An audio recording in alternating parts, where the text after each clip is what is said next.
In this lesson, I'll be breaking down the simple music theory you need to write your own progressions, learn songs by ear, and even solo with confidence. So let's learn exactly what chords are and why they work together. At its core, a chord is just a combination of 3 or more notes played together. The most common type, a triad. Tri for 3 chord tones, derived from the 1st, 3rd, and 5th notes of the major scale, giving you a major triad. Each chord tone has a role.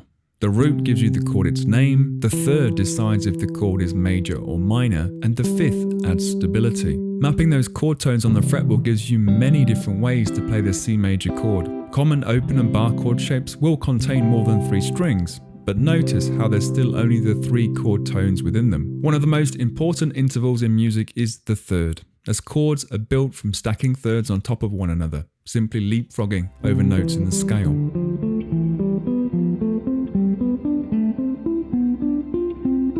A major third is what we just saw, the 1st to the 3rd note in the major scale, 2 whole steps apart. C to E is a major third, giving the C major chord its bright, happy sound. However, if you flatten the major third, lowering the E note 1 fret towards the headstock, you get a minor third. C, E flat, G gives you a C minor chord. Simply by lowering the 3rd, you can completely change the emotional feel of a chord. The important thing to remember here is that the 3rd is being flattened, but not necessarily becoming a flat note. If the 3 is a sharp note, the flat 3 will become natural. If the 3 is a natural note, the flat 3 will become a flat note. What unlocked things for me was learning the different combinations of thirds for different chord types, also known as the chord quality. Major third plus minor third creates a major chord. The opposite, minor third plus major third, creates a minor chord. 2 stacked minor thirds creates the diminished chord, which sounds tense and unresolved. Root, flat 3, flat 5.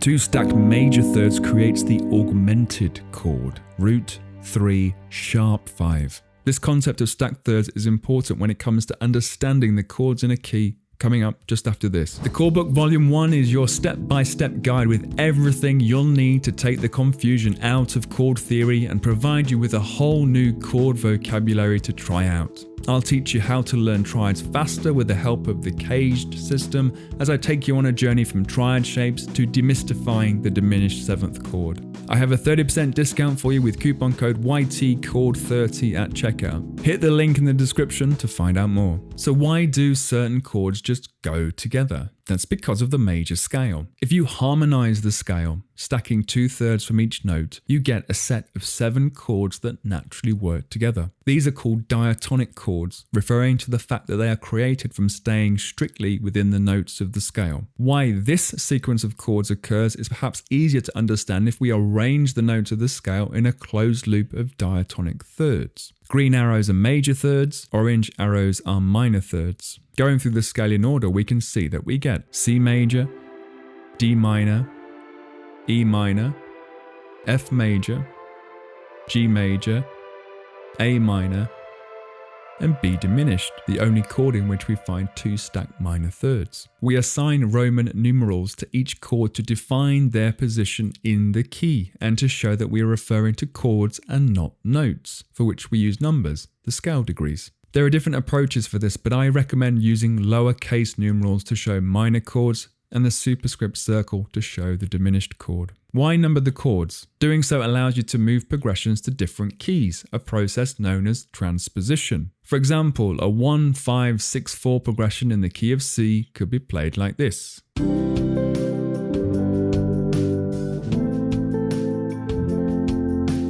But if I needed to transpose that to the key of G, I apply the same chord qualities to the notes of the G major scale and then play the corresponding chord sequence.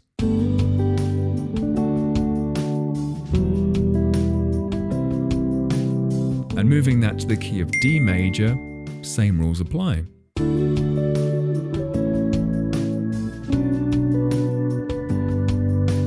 All diatonic chords will be the same because all major scales are created from the same major scale formula.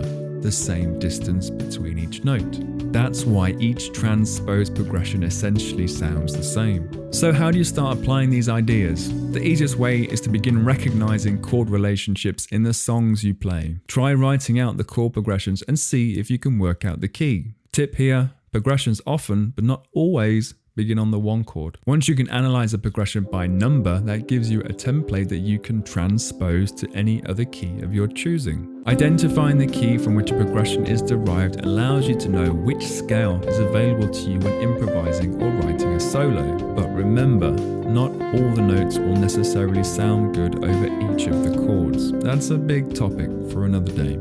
To write a progression from scratch, you can use the major key as a guide and explore different sequences of the chords to create your own loops and backing tracks. And don't be discouraged if you write something that sounds familiar. Songwriters have been using these concepts for decades, and as you'll soon realize, many of the most popular songs share the same progressions. For some ideas on common major key progressions you need to know, watch this lesson. And if you found this helpful, don't forget to like, subscribe, and drop a comment below with your biggest guitar theory question. I might cover it in the next video. Practice well, and I'll see you next week.